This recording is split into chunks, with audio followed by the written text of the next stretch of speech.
For gang, I was involved in the skinhead movement and white supremacy. And so like thinking back, I'm like, what would ever have attracted me to that? But if it was the community of people, the ideology was secondary. They weren't really shoving ideology down our throats. It was very simplistic.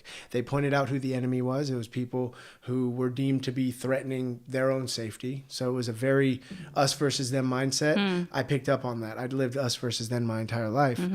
I went into this dark spot, right? And I was actually driving. I was in my Honda Accord, and I was driving in Lake Elsinore. And at this time, they didn't have like rails on driving down Lakeshore and Lake Elsinore, right?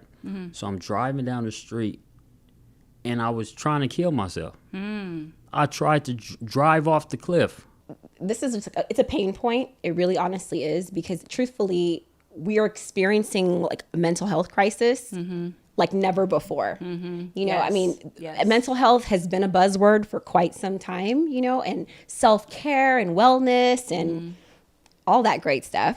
So I had the typical life. For a long time, I thought that the majority, if not everybody, lived the way I lived. If I was asked the question of, did everyone have a gun in your neighborhood, I would immediately would have said yes.